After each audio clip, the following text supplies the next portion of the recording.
امام شافعی کہتے ہیں جب میں امام مالک کے پاس پڑھنے گیا تو ان کی ایک ہی ادا مجھے کھا گئی، اور میں نے کہا نوکری کروں گا ساری زندگی شخص کی۔ محدث جب روایت کرتے ہیں تو سند کو جب صحابی تک لے جاتے ہیں اور پھر صحابی کہتے ہیں کالا کالا رسول اللہ صلی اللہ علیہ وسلم کہ حضور علیہ السلام نے فرمایا، اللہ اکبر۔ تو امام مالک جب حضور علیہ السلام کی حدیث بیان کرتے تو حضور کے روضے کی طرف اشارہ کر کے کہتے ہیں اس قبر منور کے مکین کا یہ فرق، اس بقعۂ نور کے باسی نے یہ کہا ہے۔ تو کہتے ہیں کہ جب اشارہ کرتے تو کیا وہ کیفیت ہوتی، اللہ اکبر۔ تو یہ عقیدتوں کے رنگ ہیں۔ حضرت سعید عبد المسیب لیٹے ہوئے ہیں، بیمار ہیں، اٹھنا مشکل ہو گیا، کوئی آیا اور حضور کا فرمان پوچھا، حضور کی حدیث سننا چاہتا، میں اقعدونی، مجھے اٹھا کے بٹھا دو۔ تو حضرت لیٹے لیٹے بیان کر دیجیے، فرمایا انی اکرہ ان احدث حدیث رسول اللہ وانا مستجع، کہا یہ میں گوارا ہی نہیں کرتا کہ حدیث حضور کی بیان کروں اور خود لیٹا رہوں۔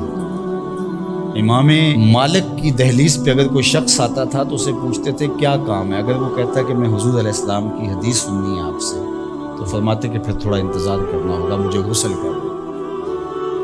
غسل کرتے، خوشبو لگاتے، تخت بچھ جاتا، بخور سلگھا دیا جاتا، پھر اس کو بٹھاتے اپنے سامنے، کہا اب پوچھو میں تمہیں حضور کا فرمان سناؤں۔ یہ اہتمام ہے حضور کی حدیث کی روایت۔ امام بخاری نے صحیح بخاری میں جتنی بھی حدیث روایت کی، ہر حدیث لکھنے سے پہلے غسل کیا ہے، 2 نفل پڑھے ہیں اور پھر حدیث لکھی، ہر حدیث کے ساتھ یہ اہتمام کیا ہے۔ آج تو بے ادبی ہمارے رویوں میں آ گئی۔ وہ ایک زمانہ تھا کہ ایک شاعر حضور کے روضہ انور پہ گیا تو پرانی مسجد نبوی کی تصویریں آج کل تو دستیاب ہیں، آپ اس کو دیکھ سکتے ہیں۔ 2 کھجوریں تھیں گنبد خضرا کے ساتھ، تو اس شاعر نے 2 کھجوروں کو حضور کے روضہ انور کے سامنے کھڑے ہوئے دیکھا تو اس نے اپنے انداز سے نظم کیا کہ کب ہیں درخت گنبد شہ والا کے سامنے، مجنوں کھڑے ہیں خیمہ لیلا کے سامنے۔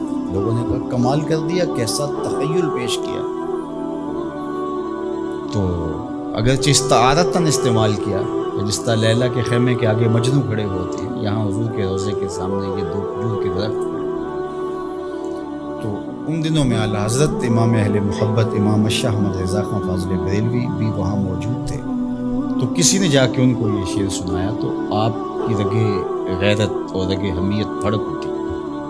آپ نے فرمایا اس کو بلایا گیا، کہا کہ تیری جرأت کیسے ہوئی کہ میرے رسول کے روضے کو لیلا کے خیمے سے تشبیہ دی؟ کہا حضور میری تو توجہ ادھر نہیں گئی، میں نے تو استعارتاً بات کر دی۔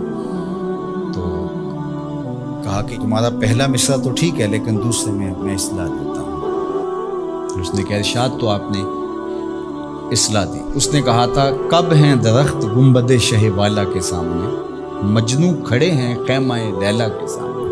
تو آپ نے کہا اس کو یوں پڑھو کب ہیں درخت گنبد شہ والا کے سامنے، اور اس نے دوسرا مصرع کہا مجنوں کھڑے ہیں خیمہ لیلا کے سامنے۔ تو اس کو یوں پڑھو قدسی کھڑے ہیں عرش معلیٰ کے سامنے، قدسی کھڑے ہیں عرش معلیٰ کے سامنے۔